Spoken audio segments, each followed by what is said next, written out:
This is going to be one of the most important videos that I've ever made in my life. If I get banned from everywhere, you never see my face again, I want you to remember me as the person who told you this exact thing. And I promise, if you follow this to T, just like I said in all my other episodes, this is going to be the one thing that's going to make your life better in the deen and the hereafter. Recently, I got banned from YouTube. Obviously, many of you guys know. And the weird thing is that I knew I was going to get banned.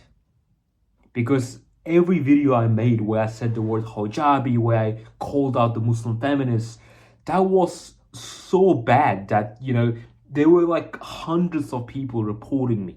These like hijabis, they were all reporting my videos. So I knew it was gonna come to a stop eventually. But people ask me, like some people, why did you keep making those videos? And I thought about that for a while. And I realized there's literally no point in me saying anything or existing in the first place as a man if I don't live up to my truth. If I don't speak without holding anything back and, make my mark on the wall in the purest sense possible. But that's exactly why they banned me. Because the world we live in today is operated, it's based on lies.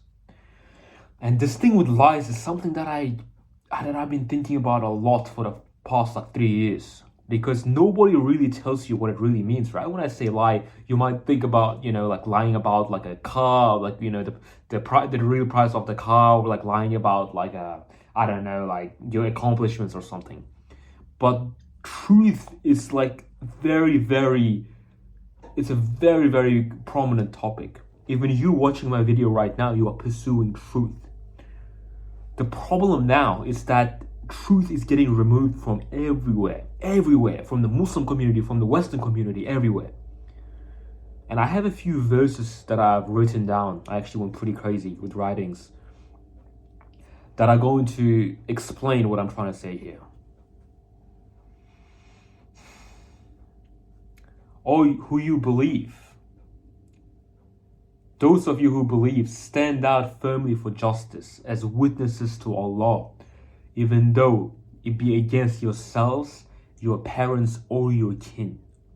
This is from the Holy Quran. Now, notice it says, stand up firmly for justice, whether it's against your parents, anyone. There's another verse. Do not mix the truth with falsehood, or conceal the truth where you know it. So,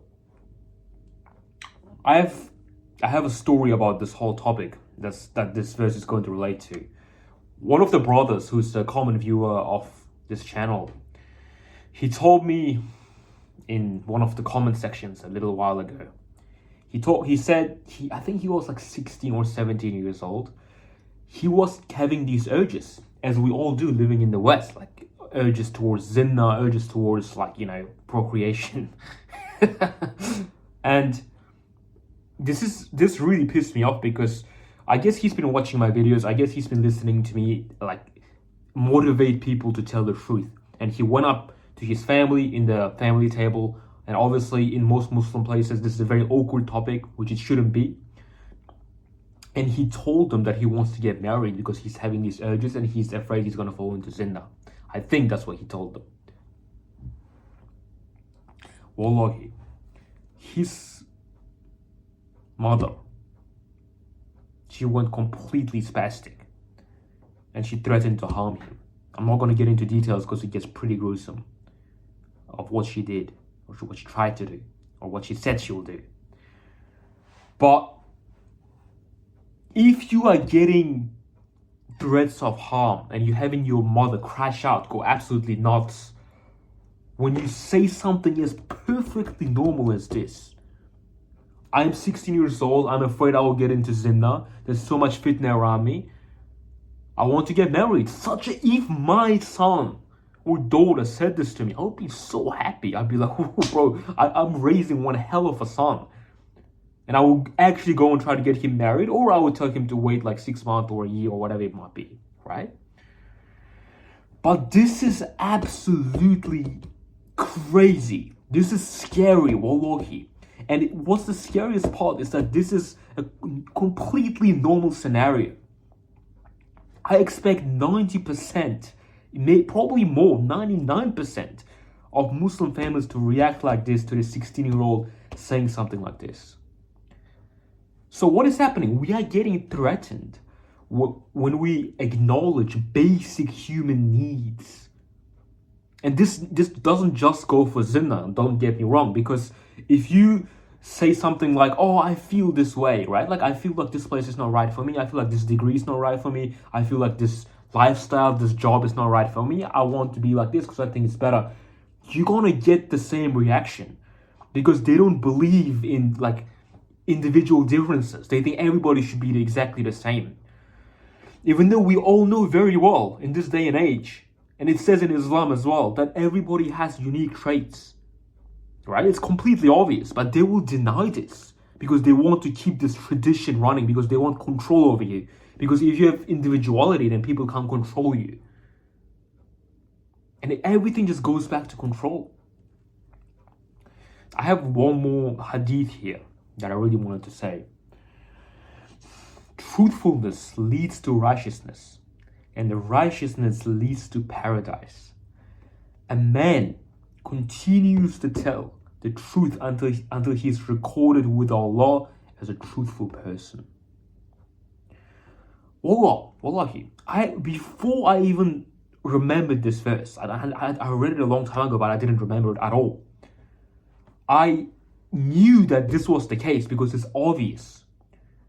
Because in my life, I've realized what the truth leads to, and it always aligns with Islam and being a good person. So I didn't even know this existed, and it was there, just like a basic human knowledge. Like, you can just know this without even reading the Quran. And it's so underappreciated. Nobody in the modern Muslim culture follows this. Nobody cares about truth. Think about it. Everybody in the modern world denies the truth using Islam. Your parents will deny the truth of you being a different person, individual person, and they'll use Islam to deny it. They'll say, oh, family is important in Islam, you have to listen to your parents in Islam. They just banned it. So this is really messed up. Do you understand? They are using the Quran to go against the Quran. Like, it's really mind-blowing. And this happens on a lot higher level than just family. It happens in the entire society, which I'll get into in a second. But I want you to understand that we are in a very strange position as Muslims living in the West. Even if you are living in a Muslim country, it's probably still going to be very relatable. I'm going to bring your attention to something that you may have never heard of, but it's probably one of the most interesting things that you'll ever learn. It's about the USSR, the Soviet Union. I don't know why Muslims just never know or learn about the Soviet Union, even though it's like the most interesting thing that's ever happened. But essentially, I'm partly from there. Like, it ended just before I was born, so I kind of still have like the same mentality as the Soviets. But Soviet Union was this huge empire. It had Russia, Uzbekistan, Georgia, Azerbaijan, Armenia, Romania, Macedonia. Like, a huge part of the world was in the Soviet Union. But it wasn't like an empire that was like, gathered with power. There was a bit of that involved, but everybody just united because they wanted equality and fairness under communism and socialism. It was an absolute disaster. They kept denying the truth because they believed so harshly in equality. So they would have someone who's really good performer, like, for example, an amazing farmer who produces like 80% of the stock in the entire Soviet Union. It was just like family. And because they were so adamant on making everyone equal, they couldn't have someone above others. So they took that family out. They killed them. They raped them and killed them. Insanity, right? But to them, it felt like they were doing the right thing. And they just kept doing this again and again. Because, look, after you kill the best farmers in the entire country, you're going to have a bunch of people starve to death. And what they did, they just ignored that because they wanted principle over reality. They were like, oh yeah, people are dying, that's reality. But we are so crazy about equality, we're such good people that we're going to ignore the truth because equality is the truth. Like some BS like that, right? And it kept going on for years and years and years. People kept starving. Like everything was just corrupted. Like you just be in a building and it might just collapse at any time because like someone paid them off and they saved money on the materials or something, right? So people kept denying it. And there was like a massive explosion near the end of the Soviet Union. You might have heard of it. It's called Chernobyl, where like this nuclear reactor in a city called Chernobyl exploded and the entire city has become unlivable. Like that was like 100 years ago or something, and you still can't go in there. Like it's still polluted, and the animals there became zombies. Like the entire place like radiating. It's absolutely insane. Like if you touch it, your skin dries off and you just die. And they kept denying that was happening. So everybody in Chernobyl was just dying. Because if they admitted that there was something wrong, they would have to acknowledge that the Soviet Union can't build like proper nuclear power plants, which they couldn't. There was also a plane crash in the Soviet Union. This is a bit of a side point, but this is really funny. There was a plane crash, and then they saw it. So many people died, but they kept saying, no, planes don't crash in the Soviet Union. They kept saying, no, planes don't crash in the Soviet Soyuz. They kept saying that, and like they just ignored that the plane crashed. And when the dead people's families came forth and they said, "Where's my child? He went on a plane. Did he die? Like, did the plane crash? Is that what happened?" They were all like, "What? You don't have a son? It says in the documents you don't have a son. This person is crazy. Get them to the mental asylum." They kept taking people to the mental asylum because they just created a reality in their minds where like that plane didn't crash, and people literally became deluded. It was insane. Like people would literally look at like a black car and they would say it's red. They just didn't care. Like their eyes just began to like not trust them anymore. Everything became weird. But that's a side point. When the Chernobyl exploded, there was this huge courtroom hearing with this person named Legasov. And Legasov was a scientist who was really, really like into telling the truth. He was like really stubborn about truth for some reason. Extremely charismatic person, complete hero. And he stood next to the judge and he delivered this lecture that was absolutely crazy. I'm going to paraphrase, but this is what he said. He said, our lies and our corruption is basically what define us. When the truth offends, we just lie and lie and lie until we can't even remember that it's there. But it is there. Every single lie we tell incurs a debt to the truth. Sooner or later, that debt is paid. That's how a nuclear power plant explodes. That scene gives me chills to this day, bro. It's absolutely crazy. And think about this, right? Soviet Union was a crazy place and so many millions of people died.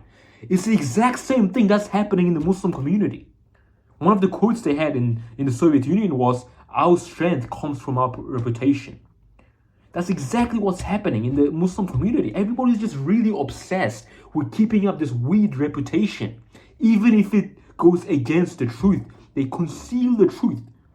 And they conceal the truth and they mix it with falsehood. Just like the Quran verse says, do not mix the truth with falsehood or conceal the truth while you know it's there.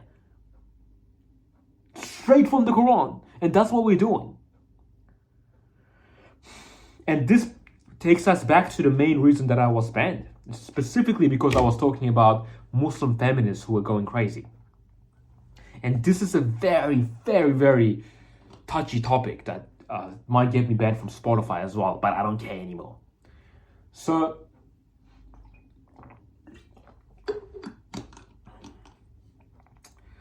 Muslim feminists are probably some of the most obnoxious people in the world. They're all hoes. Like, I'm not even trying to be offensive. They're literally like, they encourage divorces. And every one of them that I met in person, they've all slept around.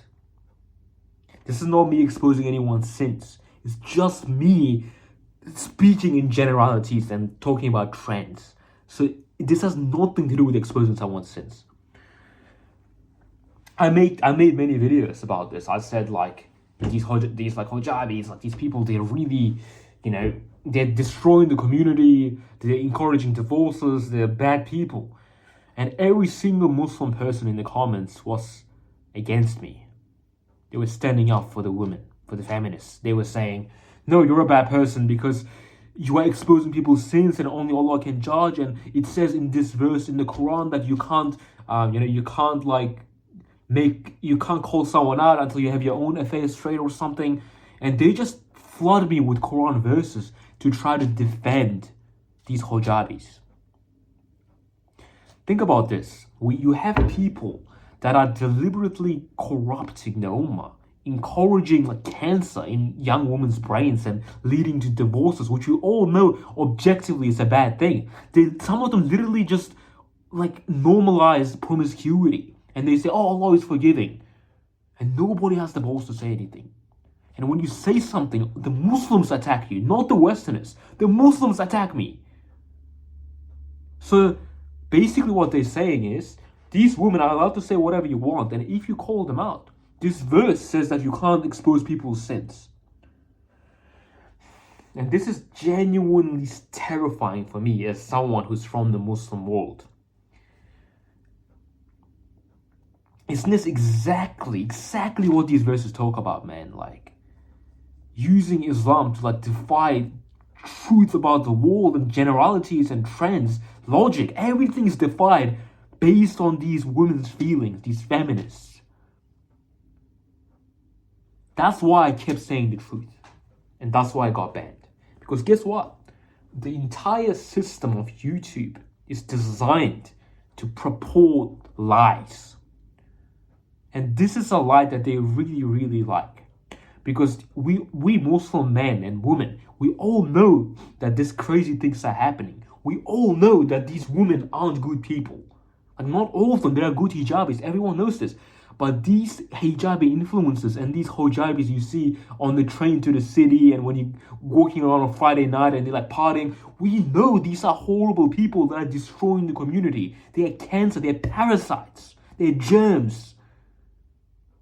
And yet, as soon as someone like me comes out and says it, it's a really bad thing, isn't it? We can't trust our eyes anymore. We're not allowed to say what we see, the truth. Because firstly, YouTube will ban us. And secondly, the Muslims will attack us. This is how bad it's gone. We are burying the truth. But guess what? Guess what?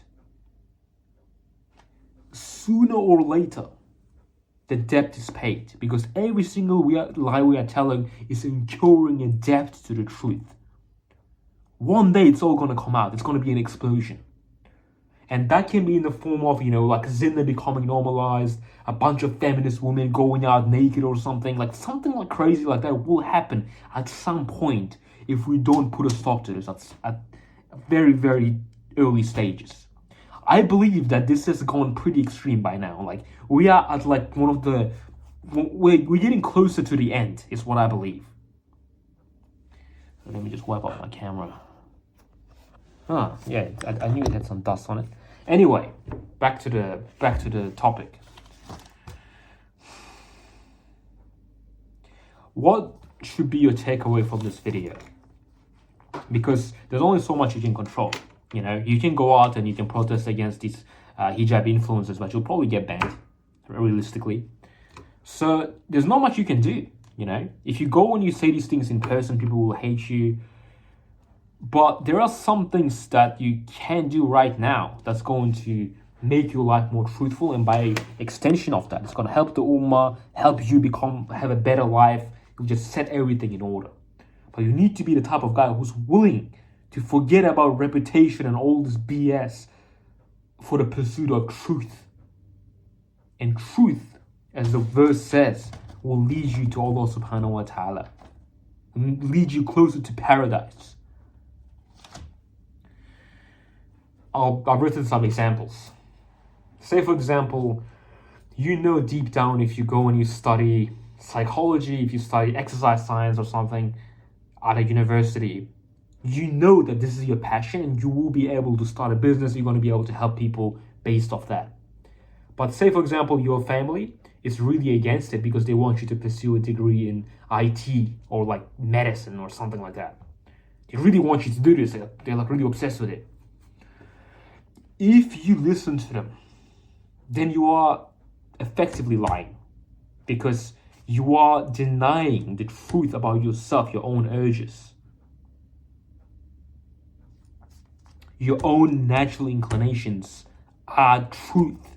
They're not just fairy tale BS. Your talents are natural. This can be measured in like intelligence forms, as objective truth. So if you decide to study something else, then you are in a way saying, oh, no, I don't have those inclinations. Like, it's all the same. All human beings are the same. Whereas if you go against what your parents say and you explain to them, or you do your best to like calm them down, and you still go out and you pursue the degree that you know is right for you, you have just moved closer to the truth, and your life has become a lot better. Over time, all this truth will build up and you'll become an unstoppable force of nature. You're going to feel so different.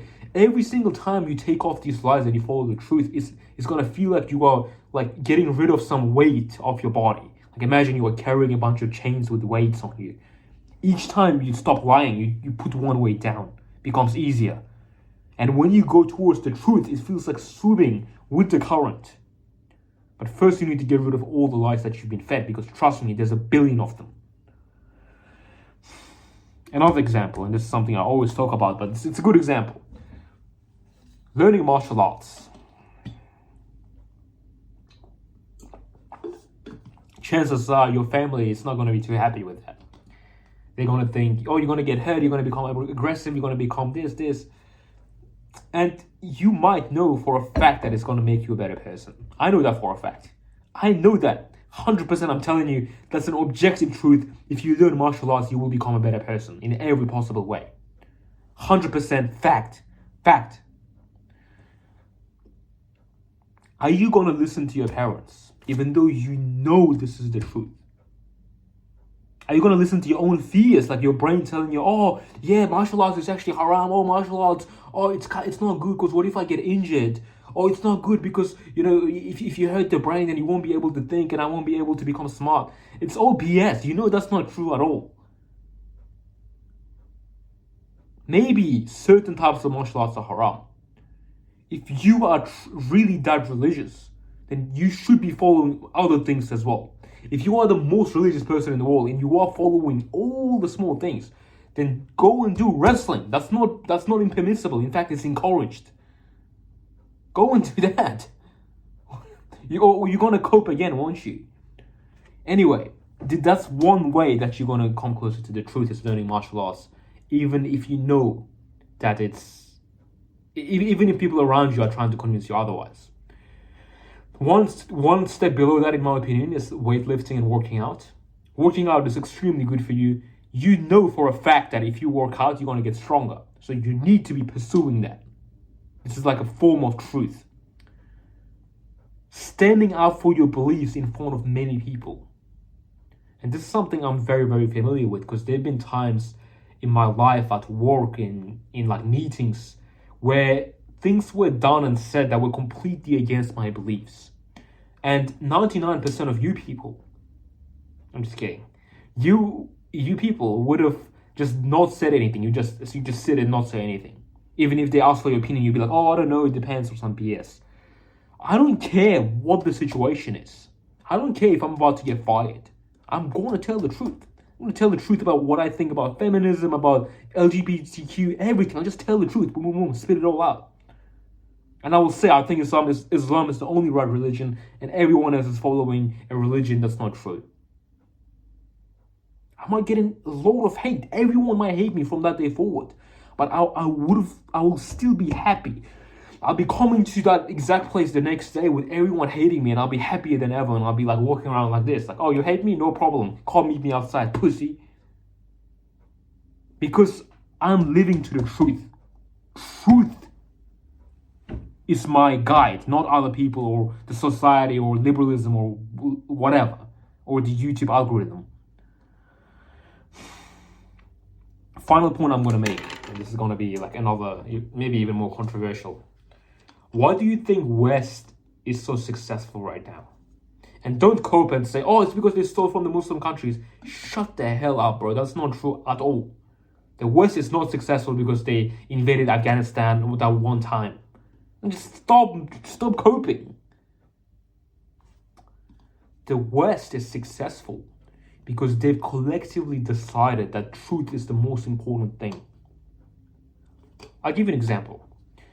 If there is a Muslim, so let's say if there's a Western family, and one of the guys there goes up and says, I don't think this is right. Say they all want to pursue like this business, or they all want to like, become like a Buddhist or whatever. And one person in the family says, I don't think this is right. Say everyone's a Christian and one person says, I think Islam is the right religion. And it's this youngest son. He'd say he's like 17, 18 years old, and he says that. 90% of Western people, maybe even 99%, will be okay with that. They will say, son, if that's what you believe, you can believe that, because everyone's entitled to their own opinions and beliefs. And that goes with everything. Whether that person is saying, I think that I need to pursue martial arts rather than uni. Their parents might give them advice like, oh no, martial arts is hard to make money, uni will be better, but they're not going to try to like control them. If the son is telling the truth about something, and everybody knows this, he's saying that, for example, Islam is true, and everybody's against him, and the father says that Islam is not true, because what that son is saying is the truth and people know it, everybody will just lean towards the truth instead of the father. They'll support the son even though he's like young and whatever. In the Muslim world, it doesn't matter how right you are. You could go up to your family and tell them all the things that I told you. You could say, oh, that mortgage we're paying, that's actually haram, we shouldn't do it, let's sell the house or something. Or you go up and you say, oh, that thing, how we drink on every every Eid, or I don't know, like every New Year's or something, we shouldn't do that because that's haram. New Year is haram, alcohol is haram. And your father says, oh no, it's all right, it's actually like, sometimes everybody sins or just mix up something. Because you are the younger person in the family, they will still listen to the father, because Muslim countries value tradition, culture over family. They will say they value Islam over family. They value Islam over like all the other factors. But the truth is, if you follow Islam correctly, you will be coming closer to the truth. So when they are denying things and they are, like for example, they're telling you to finish your degree before you can get married, or they're telling you you should pursue this degree instead of this, they are not following Islam. This has nothing to do with Islam. They are just living in culture and tradition and reputation. They are controlled by reputation. That's another thing that I skipped, because lies are directly connected with reputation. People lie because they want to seem different than they are. I know countless Muslim families who live in this huge house and they like have this like really fancy car, and they can't even afford that stuff. They are paying like insane amounts of interest on all those things just to be able to have them. And why is that? Because they want to flex. They want to drive around the neighborhood and they want this uncle to see that they're successful, even though they're not. So they're denying the truth that they can't afford it. So they can make people think that they can, and they can enhance their reputation. And that's what interest is. You know how I said before that every lie we tell incurs a debt to the truth? This is literally what's happening. Every time they lie and they pretend that they can afford this car, this house, they're incurring a debt in the form of interest. And they're paying like twice the amount over years and years and years. They'll never be able to afford that thing because they're living in truth. That's why interest is haram. Do you understand how all these things connect? Oh man, such a genius. Oh, that just came to my head. It wasn't even part of my topic today. That's crazy. I'm actually, I'm not gonna brag too much about my intelligence, as you all know already how intelligent I am.